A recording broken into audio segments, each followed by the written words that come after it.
algo, quieren que repita algo, me escriben, me alzan la mano, o abren el micrófono, no importa, yo no tengo problema con eso. Lo importante es que ustedes de aquí se vayan con todo claro. Ya, entonces, vamos comenzando. Primero tenemos que hablar de química. ¿Qué es la química? Esto es básico para poder entender la materia. Siempre cuando nosotros vayamos a estudiar un tema nuevo, yo les recomiendo que se aprendan la definición, que la entiendan, más que aprendérsela. Ya traten de definirla a través de sus propias palabras, porque ya con esto nosotros ya vamos con una idea de lo que vamos a ver a continuación. Entonces, ¿qué es la química? La química es un estudio de la materia y sus cambios y comportamientos. Esta de aquí nos va a ayudar a comprender de qué está hechas las cosas, cómo la materia existe, por qué existe, cómo ésta se comporta, sus cambios, cómo ésta se relaciona con otros elementos, con otra materia, ¿ya? Esta es la base para todo lo que conocemos en el mundo y todo lo que va a venir, ¿ya? Me explico, ¿por qué? Porque si sabemos bien que la química está en estrecha relación con los elementos de la tabla periódica. Estos elementos son, digamos, el cimiento de lo que está formado nuestra civilización. Todo lo que tenemos a nuestro alrededor está hecho de química, ¿ya? Todo lo que hemos creado y vamos a crear va a ser hecha a base de química. Por eso es importante y fundamental que entendamos este primer concepto. Ya, a partir de este de aquí tenemos dos, dos conceptos más, que es la materia y la sustancia. La materia es todo lo que ocupa lugar en un espacio y tiene masa, todo lo que podemos ver, todo lo que podemos sentir, todo lo que podemos tocar. A eso se refiere materia, todo lo tangible. Y la sustancia forma parte de esta materia y esta de aquí tiene una composición y propiedades específicas que las distingue de otras mismas sustancias. Ya vamos a ver las sustancias, que también se les puede llamar mezclas. Estas mezclas son la combinación de dos o más sustancias puras y que conservan sus propiedades particulares. Ya. En estas dos podemos encontrar o diferenciar dos grandes grupos, que son las homogéneas y las heterogéneas. El sufijo homo viene a ser igual, mientras que el sufijo hetero es diferente. ¿Ya? Entonces, una mezcla homogénea quiere decir es una mezcla igual en cualquier punto. En este ejemplo, como vemos aquí, tenemos un vaso de agua. Un vaso de agua que se le ha disuelto sal. Si nosotros cogemos una muestra de cualquier parte del vaso con agua, vamos a encontrar que va a haber la misma cantidad de agua y la misma cantidad de sal, ¿ya? Mientras que las mezclas heterogéneas son diferentes de acuerdo a qué parte estamos midiendo, ¿ya? Su composición no es igual. Aquí tenemos agua y aceite. Si nosotros analizamos o cogemos una muestra de la parte superior y otra de la parte inferior, vamos a encontrar que en la parte superior va a haber más aceite que agua, mientras que en la parte inferior va a haber más agua que aceite, ¿ya? Aquí tenemos algunos ejemplos, las aleaciones de mezclas homogéneas, las soluciones de cloruro de sodio, el té disuelto en agua, café, disuelta azúcar, ¿ya? Mientras que las heterogéneas tenemos el cemento, la pizza, la limadura de hierro en arena. El cemento no es igual en todas las partes. La pizza, a veces tenemos pepperoni en un lado, no tenemos queso en otro lado, en otra parte tenemos más tomate que en otra, ¿ya? Y así.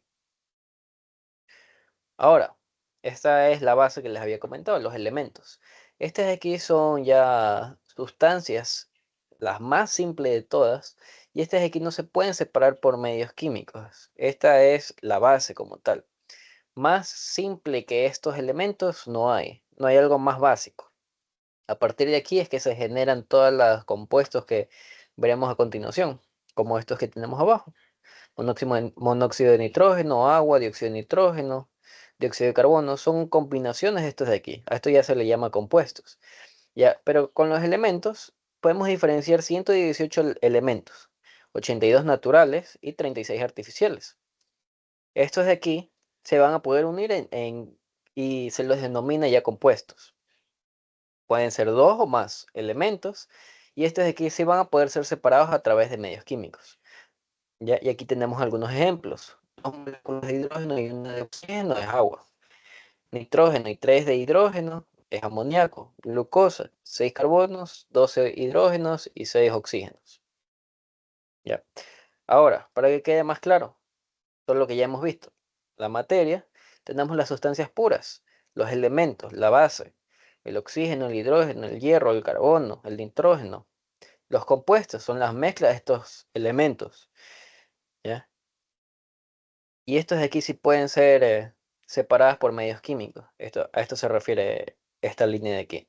Y ahora, las mezclas tenemos las homogéneas y las heterogéneas, ¿ya? Y hay algunos ejemplos. Ahora, ¿para qué me sirve la química? Como les había mencionado, la química es muy importante en la medicina también. En esta parte de aquí, en esta columna, tenemos elementos. Tenemos sodio, potasio, magnesio, calcio. Pero en medicina los denominamos electrolitos porque se encuentran en nuestro organismo. Y estos de aquí van a tener un rango. Para que se encuentren en un rango normal, tiene que, por ejemplo, el sodio tiene que estar desde 135 a 145 mil equivalentes. El potasio de 3.5 a 5 mil equivalentes. El magnesio de 1.5 a 2.5 mil equivalentes. Y así todos los electrolitos. Estos son algunos de los principales, pero hay muchos más. Estos electrolitos, ¿por qué nos sirven? Porque, por ejemplo, el sodio va a mantener el volumen sanguíneo, el potasio, funciones cardíacas, el magnesio, relajar los músculos. El calcio ayuda a la coagulación, ayuda a la contracción muscular y a la formación y el fortalecimiento óseo. Ya, estos de aquí, si bajan o suben, van a estar en relación con otros electrolitos. Por ejemplo, el sodio si sube va a bajar el potasio. Si baja el sodio, va a subir el potasio y así. Ahora, ¿cómo se le denomina cuando baja o cuando sube el sodio? El sufijo hipo lo vamos a usar para cosas que están disminuidas, que están reducidas, mientras que hiper viene a ser que está aumentada, que está elevada. Y natremia es sodio. ¿Ya? Este sufijo hipo e hiper lo van a ver muy seguido cuando entren a la carrera. Así que ya vayan familiarizándose. La hiponatremia, bajo sodio, que causa hipotensión y taquicardia.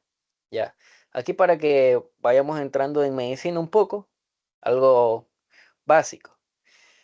El sodio, ¿qué hace? Mantiene el volumen sanguíneo. Si hay poco sodio, este de aquí, este volumen sanguíneo, la sangre que se encuentra en nuestras venas, arterias, va a salir. Ya no va a estar en la sangre, en las arterias, sino va a salir del vaso sanguíneo. ¿Esto qué me va a causar? Me va a disminuir la presión, lo que se denomina hipotensión, baja presión, ¿ya?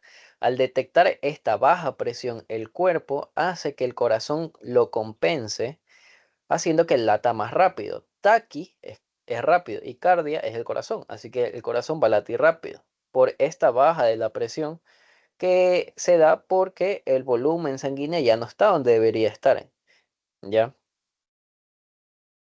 Y así con todas estas alteraciones que causan la subida o la bajada de los electrolitos, así pueden causar enfermedades. ¿Ya? Ya, ahora vamos a hablar un poco de la tabla periódica. Hasta ahora todo claro. Esta de aquí es solo la introducción de la química. Ya,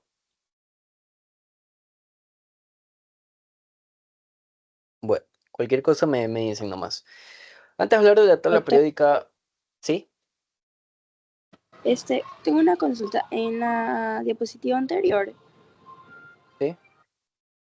ya, a ver, entonces sería que cuando el, el sodio es más, significa que va a mantener el volumen sanguíneo.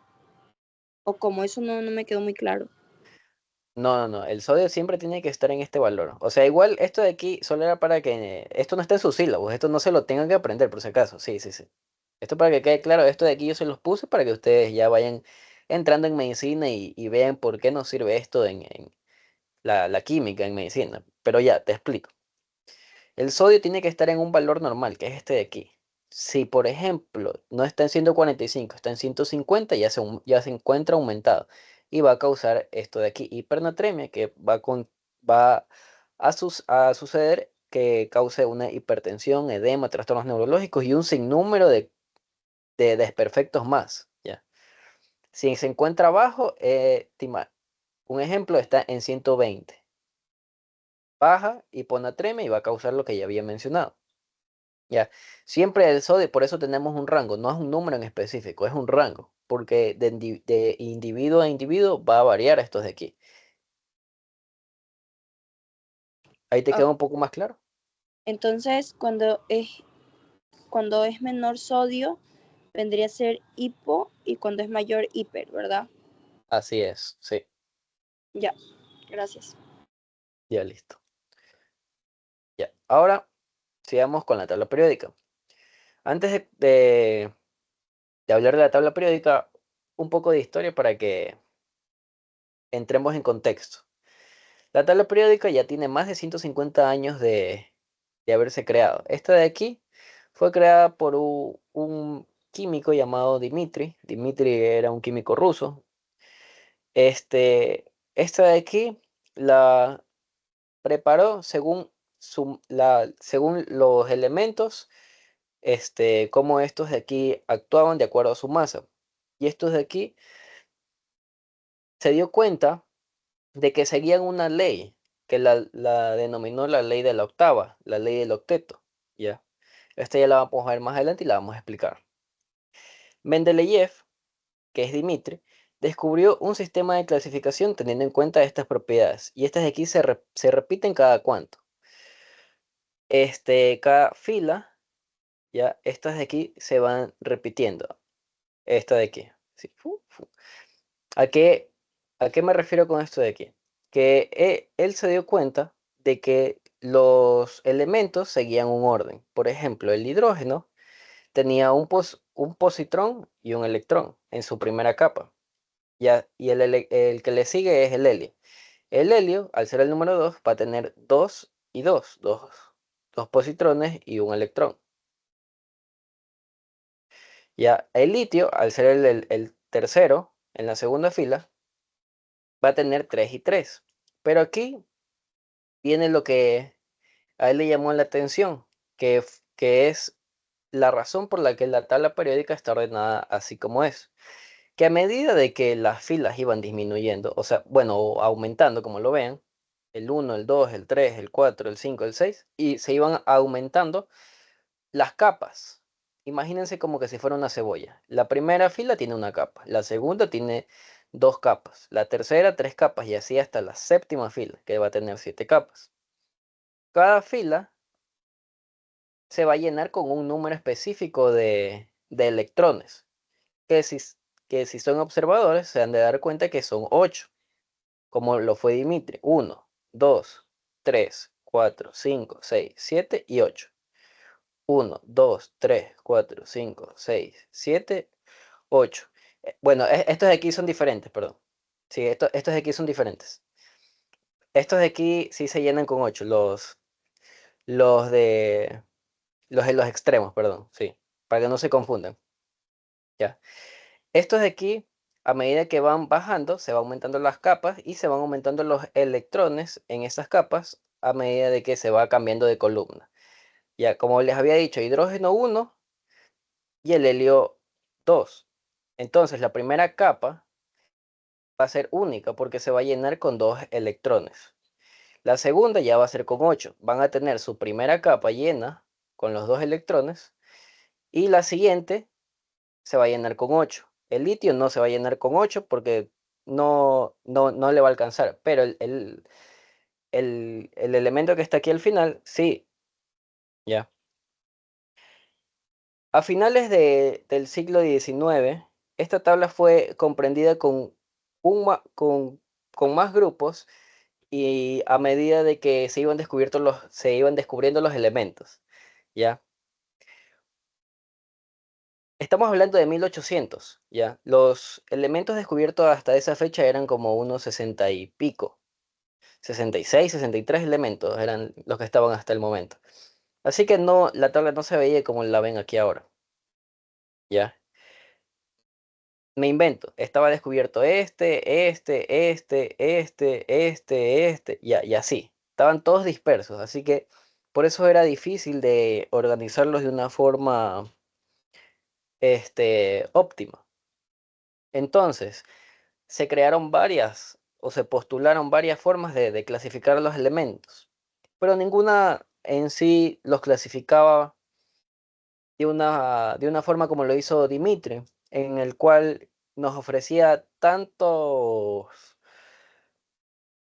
conocimiento en tan poco espacio, como lo ven aquí en esta diapositiva, ¿ya? Pero ya vamos a eso, ¿ya? Cada elemento nos dice muchas cosas en poquísimo espacio. Gracias a estos de aquí, Dimitri fue capaz de predecir los elementos que no se habían descubierto hasta la fecha. Por ejemplo, el galio, él predijo que el galio iba a ser un metal, que su punto de fusión iba a ser bajo y que su densidad, su peso iba a ser de 6.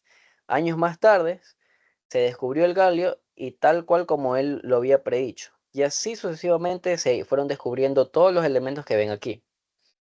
¿Ya? Así poco a poco se fue llenando la tabla. Entonces, ¿cómo ordenamos esta tabla? Como les había mencionado, se ordena de 7 filas, que son las que vemos aquí de este lado. 1, 2, 3, 4, 5, 6 y 7, que se denominan periodos. Estos de aquí van a tener el mismo número de niveles de energía y sus propiedades varían al avanzar la fila. Luego tenemos las columnas, que son los grupos o las familias, que son estos de aquí. Ya, estos de aquí van a tener el mismo número de electrones de valencia que indican las propiedades químicas y estas van a ser similares. Y luego ya tenemos estos de aquí, que son las tierras raras, que son 14 elementos lantínidos y actínidos, que vamos a ver cada uno en específico ahora. Ya, a esto me refería que daba mucha información en poco espacio. Nos da el número atómico, nos da el punto de ebullición, el punto de fusión, nos da la densidad, el nombre, la estructura atómica, el símbolo, la valencia y el peso atómico. Ya, aquí para que te quede más claro cómo se está organizada, metales, los naranjas, los amarillos, perdón, metaloides, los rojos y los azules, los no metales. Más en específico, estos de aquí son los que comparten ya propiedades, divididos en grupos o familias, los metales alcalinos, los alcalinoterros, los de transición en el centro, los térreos, los carbonoides, los nitrogenoides, los calcógenos, los halógenos y los gases nobles. Y las tierras raras abajo. Perdón. Ahora vamos cada grupo en específico. Vamos a ir así, así, así. Nos vamos a saltar, luego así, así, así. El grupo A corresponde a los alcalinoterros, los alcalinos, los terros, los carbonoides, los nitrogenoides, los calcógenos, los halógenos y los gases nobles. Mientras que el grupo B van a ser enteramente los metales de transición. ¿Ya? Vamos a comenzar con el grupo A, que son los alcalinos, los de la izquierda del todo. Empezamos. Tenemos al litio, al sodio, al potasio, al rubidio, al cesio, al francio. Estos de aquí son alcalinos. ¿Por qué? Porque al estar en contacto con el agua van a reaccionar de forma violenta, de forma brusca. Los del grupo 2 ya son los alcalinoterros. Tenemos al berilio, al magnesio, al calcio, al estroncio, al bario y al radio. ¿Por qué se denomina alcalinoterros? Porque sus óxidos son básicos y se hallan en depósitos de minerales en la corteza terrestre. El 3A tenemos los térreos, el boro, el aluminio, el galio, el indio y el talio. El 4A, los carbonoides, el carbono, el silicio, el germanio, el estaño, el plomo. El carbono y el silicio son no metales, el germanio es metaloide, el plomo y el estaño son metales. El 5A tenemos los nitrogenados, el nitrógeno, el fósforo, arsénico, el antimonio y el bismuto. El nitrógeno, el fósforo, el arsénico son no metales, mientras que el bismuto y el antimonio son metales. Ya, el grupo 6A tenemos los anfígenos o calcógenos. Oxígeno, azufre, selenio, teluro, telurio y polonio. Todos ellos son no metales. ¿ya? El 7, los halógenos, el flúor, el cloro, el bromo, el yodo, el astato. El flúor y el cloro son gases. El bromo es líquido. Y el yodo y el astato son sólidos. Las moléculas diatómicas, en este grupo tenemos al flúor, al cloro, al bromo y al yodo. Hay más que ya los vamos a ver en una diapositiva aparte. Tenemos luego a los de la derecha del todo, que son los gases nobles o inertes del grupo 8. Estos de aquí van a ser los únicos que se encuentran en estabilidad. Aquí tenemos al helio, al argón, al criptón, al xenón y al radón. Estos gases nobles, como los vemos aquí, son 6 elementos que se presentan en su estado natural como gases. Son inertes, son monoatómicos y ellos se encuentran en alguna proporción en la atmósfera terrestre. El más abundante de ellos es el hidrógeno. Estos aquí, como les había mencionado, tienen 8 electrones en su último nivel, menos el helio, porque este de aquí llega a su estabilidad solo con 2, porque está en la primera fila. Y estos de aquí van a presentar estabilidad química debido a ello, por presentar estos 8 electrones en su último nivel. Ahora vamos al grupo B, que son los del centro, los metales de transición. Aquí también vamos a tener el grupo 1B, que es el cobre, la plata, el oro. El grupo 2B, el zinc, el cadmio, el mercurio, son metales usados como líquidos. El 3B, el escandio, el itrio, son elementos lantínidos, que los encontramos en el número 57 a 71. Y los actínidos, del 89 al 103, que son metales radiactivos. Aquí me refiero a estos de aquí abajo. Ya,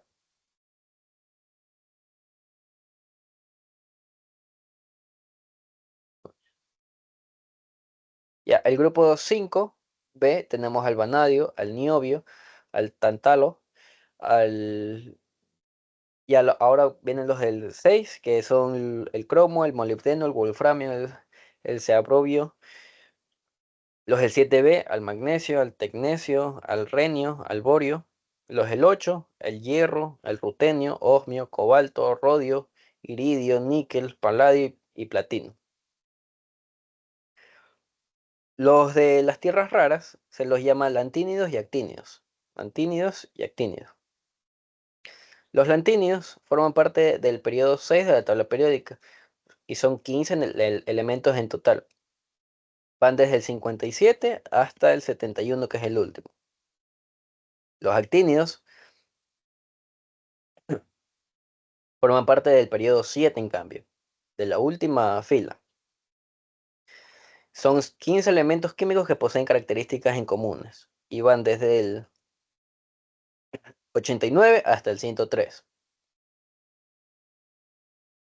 Ya, ahora aquí hay una tabla de cómo se comportan los elementos en la tabla periódica. La afinidad electrónica va a ir aumentando de acuerdo de izquierda a derecha, así igual como la energía de ionización. Y esta de aquí también va a aumentar de abajo para arriba.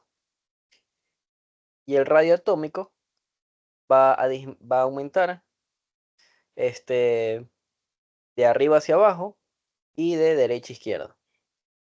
Así mismo como el carácter no metálico y el carácter metálico en diagonal.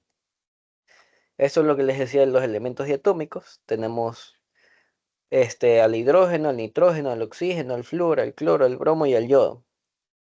Estos de aquí son elementos que no existen solo en la naturaleza, sino que son dos átomos del mismo elemento unidos por un enlace covalente no polar.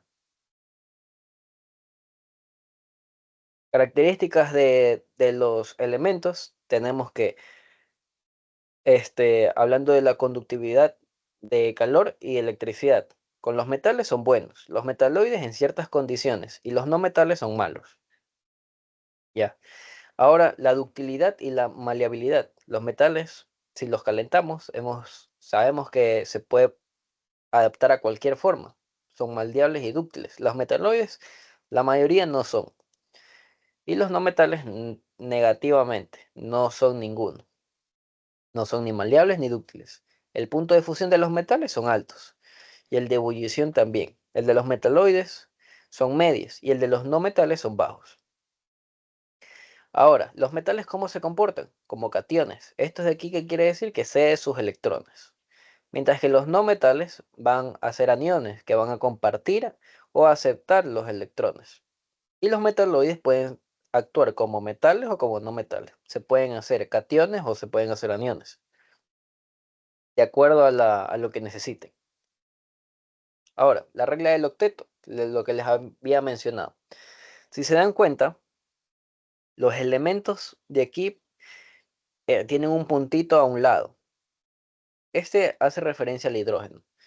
El hidrógeno, al electrón, perdón, sí. ¿Cuántos electrones ellos poseen? El hidrógeno, como ven, tiene un solo electrón. El helio tiene dos.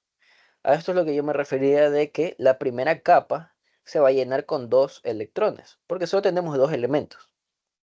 ¿Ya? Ahora vamos a la segunda capa. La segunda capa imagínense de que el litio y todos los que siguen a continuación tienen esta capa, pero no se la ven, no la dibujaron, porque sería como que poner puntitos y luego otra fila de puntitos. Así que ya pues, imagínenselo en su cabeza, que el litio tiene estos dos puntitos y luego viene el siguiente puntito, que es el otro electrón de la otra capa.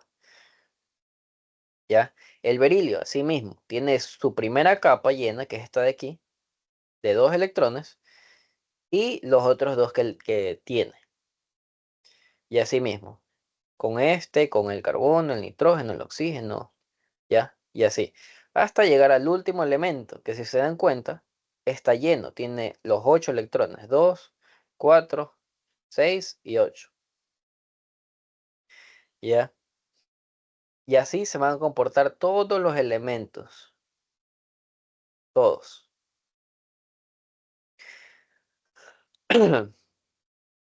Y los gases nobles, que los tenemos aquí, son los únicos elementos que van a tener los 8 electrones en su última capa, excepto el helio, que va a tener solo 2, que se llega a su estabilidad con 2 electrones. No necesita esos 8. ¿Ya? ¿Alguna pregunta hasta ahí de algo? ¿Quieren que repita algo? ¿No quedó claro?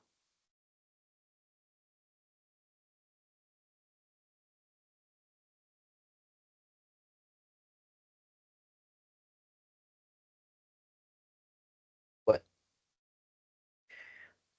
ahora vamos a hablar de los estados de la materia. Este, en el sílabus no está, pero me habían dicho que algunos docentes sí lo están dando, así que igual lo puse. Las propiedades de igual es corto. Las propiedades de la materia tenemos tres: sólido, líquido y gaseoso. Ya, como vemos, estos van a tener diferentes clasificaciones, sus propiedades más que nada ya. La forma, el volumen y la comprensibilidad. Vamos analizando.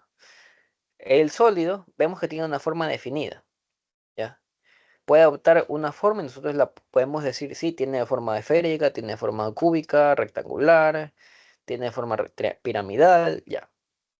Sí se puede definir.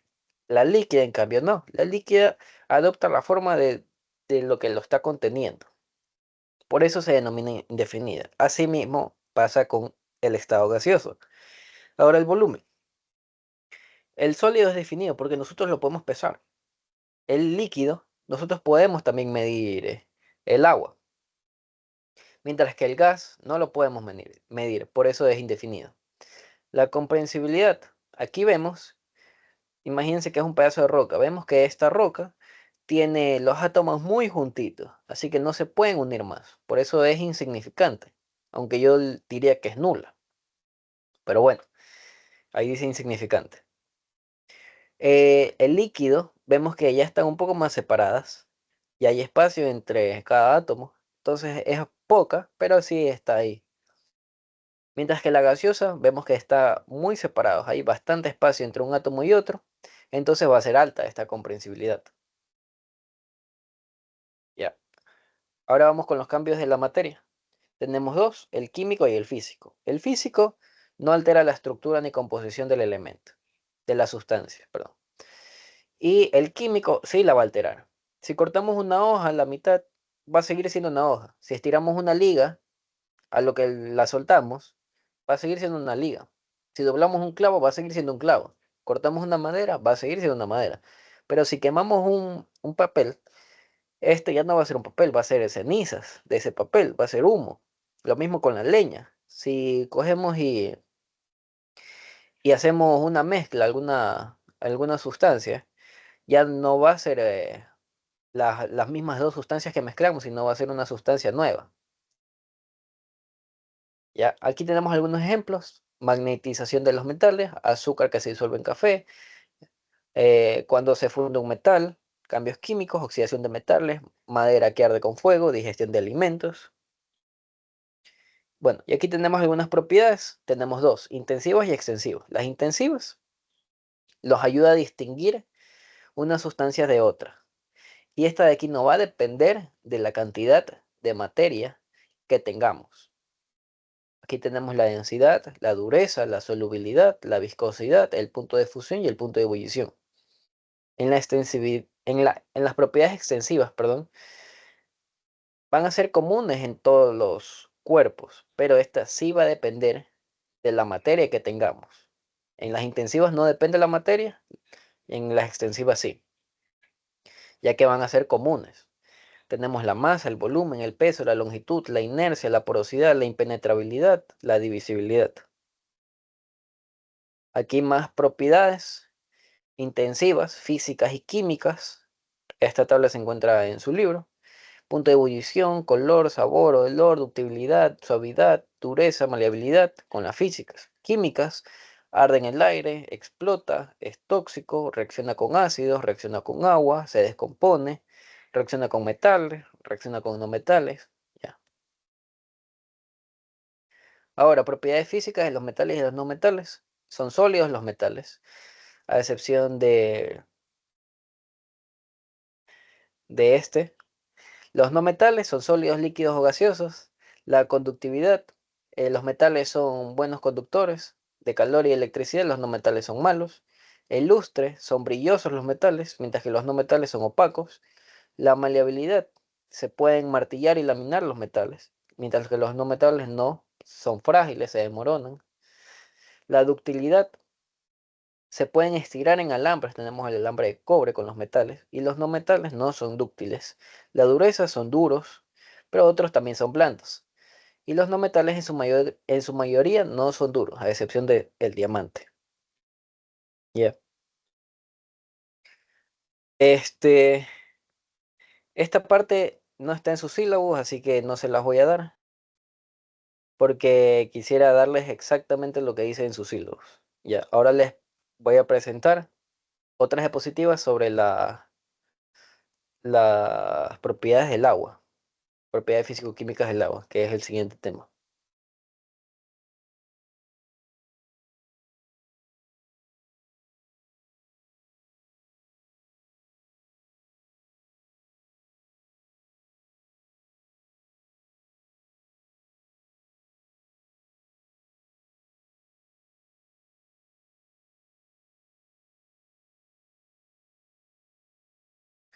Bueno, ahora hablando de las propiedades físico-químicas del agua, entendemos que esta de aquí es una molécula esencial para la vida. Constituye el componente más abundante de las células y los organismos. Por esto es muy importante que la estudiemos, ya porque sin el agua no hay vida. El agua está presente en todos lados, ya, en los mares, en los lagos, en ríos, en nuestro cuerpo, dentro de las células, nuestro cuerpo, aproximadamente el 60% está comprendido de agua, en los recién nacidos es el 80%, ¿ya?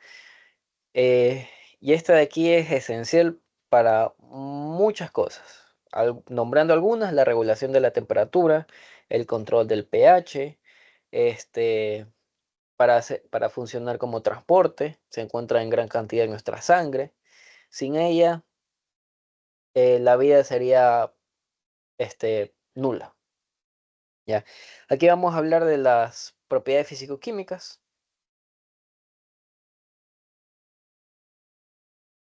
Ahora, tenemos que saber cómo está compuesta la estructura de la molécula de agua. Aquí hay un gráfico de su libro.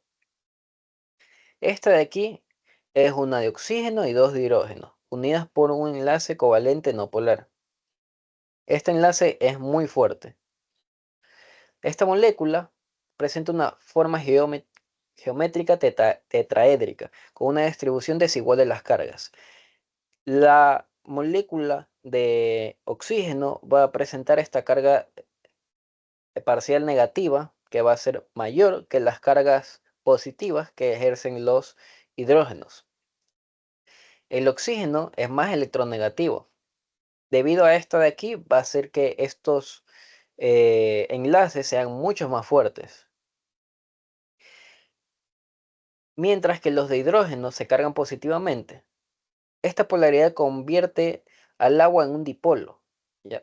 Influyendo en sus propiedades y en la organización de las moléculas, que va a hacer darle estas propiedades que vamos a ver a continuación de por qué el agua es como es, ¿ya? Por qué su viscosidad es como es, por qué su punto de fusión es uno en específico, su punto de ebullición, ¿ya? Ahora, ¿esta cómo se organiza? A la derecha pueden ver es cómo una molécula de agua se une con otras moléculas de agua.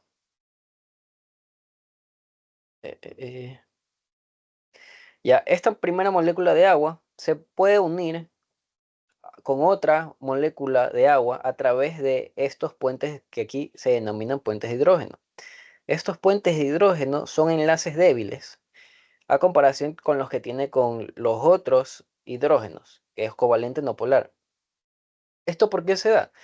Porque al generar cargas opuestas, el hidrógeno es positivo y el oxígeno es negativo, va a generar atracción, ¿ya? Y se llama hidrógeno porque interviene la molécula de hidrógeno, ¿ya? Esta de aquí, gracias a estos de aquí, se van a unir, como ven, por toda por toda la extensión de la molécula del oxígeno. Aquí, si se dan cuenta, se unen dos de hidrógeno. Para llegar a la estabilidad, el oxígeno, les había mencionado, que necesita 8 electrones. Aquí se está uniendo a través de 2. Aquí tiene 2 electrones en esta unión. Aquí tiene otros 2. Entonces le falta otros 2. ¿Ya? Por esos otros 2 se va a unir aquí con estas dos, porque le van a faltar 2 electrones más para llegar a la estabilidad. Y así va a pasar a través de todo el agua que ven. Aquí también se puede unir con otra de hidrógeno. Aquí también puede unirse un lado de hidrógeno con otro lado de hidrógeno.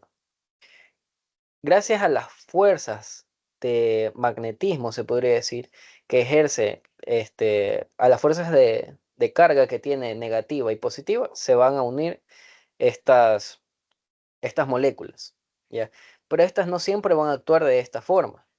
Va a depender de su estado. Por eso vimos que los estados de la materia, el sólido, el líquido y el gaseoso, ¿ya? En el estado de sólido, que se llama hielo, va a actuar de diferente manera. Ya lo vamos a ver.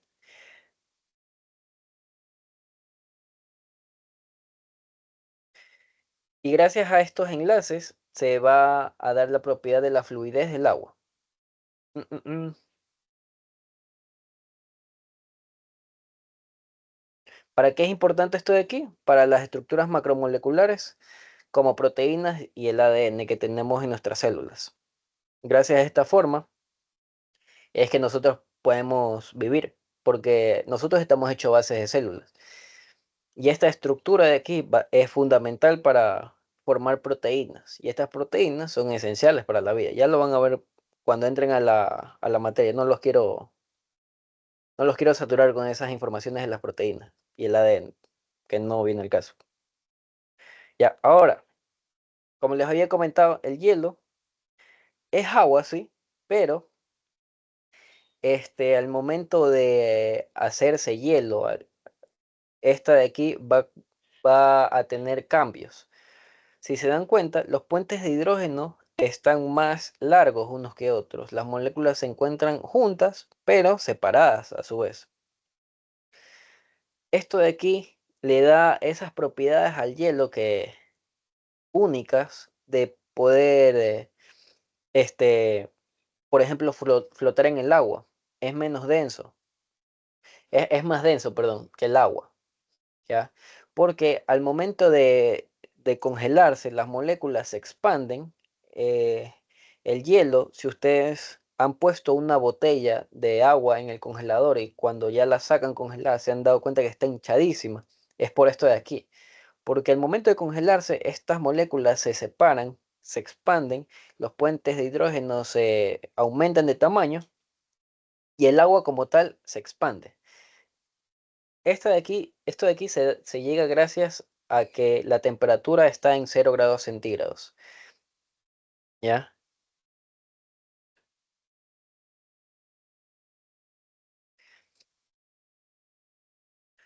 Aquí en el hielo van a disminuir estos puentes, como les había mencionado, al coger y separarse las moléculas de agua, se van a, al ser enlaces débiles, los puentes de hidrógeno, se van a romper algunos. Por eso, el agua líquida, este, el agua con hielo va a tener un 15%, aquí está mal, es con hielo. El agua con hielo va a tener, el hielo, perdón, va a tener un 15% menos de puentes de hidrógeno. Las moléculas más densas llenan los huecos de las estructuras. El hielo flotante, esto de aquí, debido a que se expande, aumenta la densidad del agua y por eso flota. Ahora, las propiedades que vamos a hablar. Tenemos el calor específico, el calor de fusión y el calor de evaporación. Ya vamos a ver otros también. Pero esto de aquí, eh, el libro hace más énfasis. Estas propiedades son intrínsecas del agua y están ligadas a los puentes de hidrógeno que habíamos mencionado. Estas características influyen en numerosos procesos biológicos. Ahora, comenzando. El calor específico, ¿para qué nos sirve? Nos sirve para estabilizar la temperatura.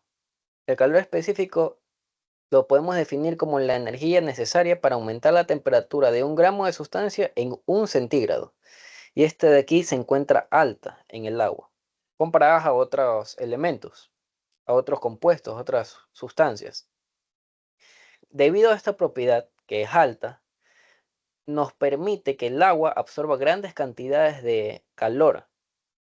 Gracias a esto de aquí, a que nuestro cuerpo está lleno de agua, es que podemos regular nuestra temperatura. Por esa razón sudamos cuando nosotros tenemos calor, para que esa agua que sale de nuestro cuerpo absorba todo ese calor que tenemos en nuestra superficie y en el ambiente y se evapore, haciendo que ese calor no entre a nuestro organismo y no nos sobrecalentemos, se podría decir. ¿Ya? Ahora, calor de fusión. Este de aquí es necesaria, se podría definir como la energía necesaria para fundir un molde sólido. Es comparativamente alta para el agua. Ocurre a los 0 °C. Este valor refleja la energía requerida para romper las uniones de hielo y pasar al estado líquido.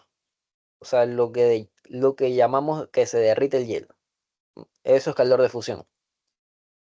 Esto de aquí nos da una protección contra el congelamiento. En los seres vivos, esto de aquí requiere una gran cantidad de energía para congelar el agua. Por eso nosotros tenemos una protección contra la hipotermia, gracias al agua mismo.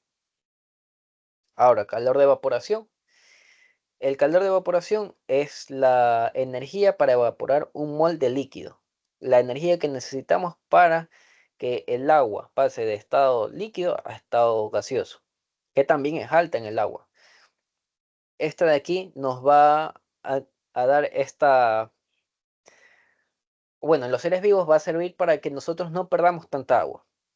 Al ser alta, el, el cuerpo tiene que llegar a grandes temperaturas para que nosotros podamos perder agua, para que esta agua se evapore.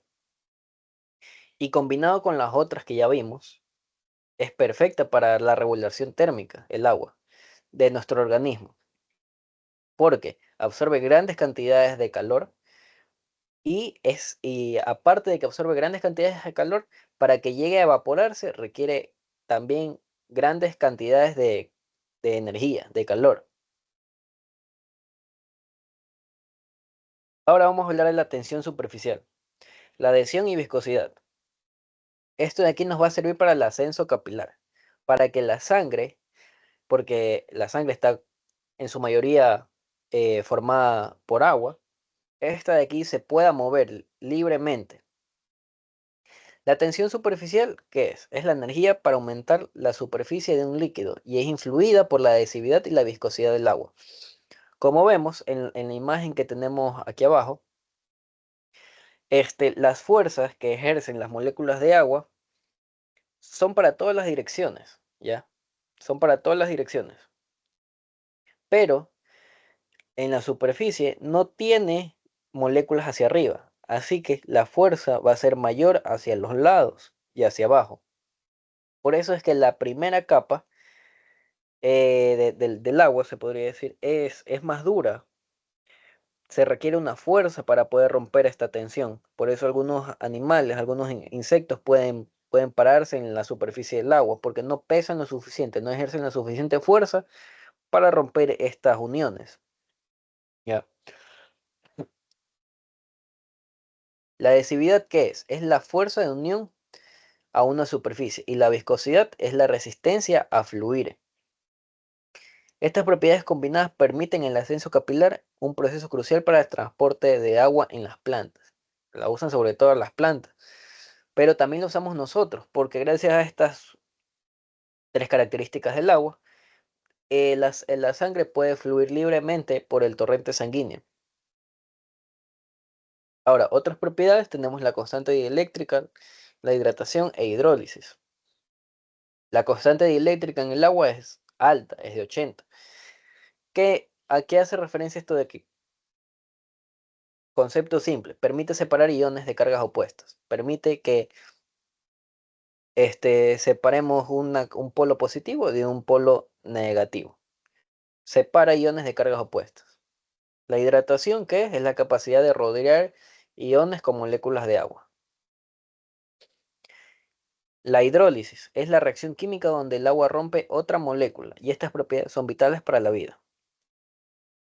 La constante dieléctrica separa iones, la hidratación rodea iones, la hidrólisis rompe moléculas. Aquí tengo un ejemplo de hidrólisis de su libro. En su libro lo redacta mucho más, lo hace más complejo, pero para que ustedes se vayan de esta clase y vayan a leer su libro y lo entiendan mejor,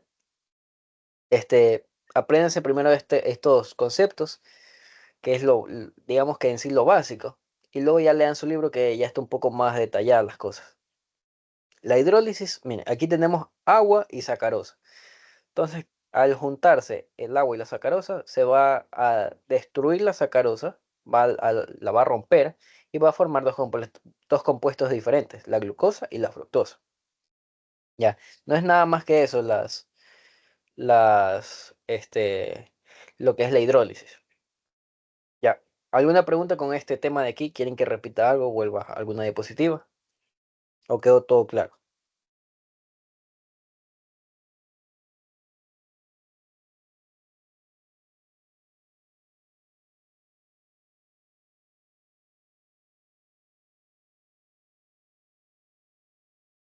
Mm, mm, mm.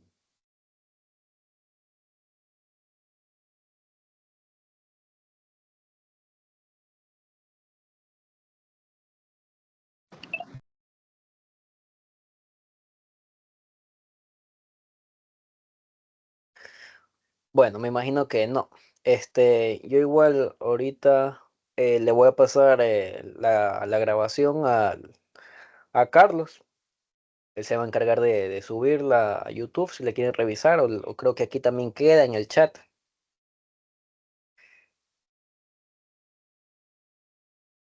Si quieren volver.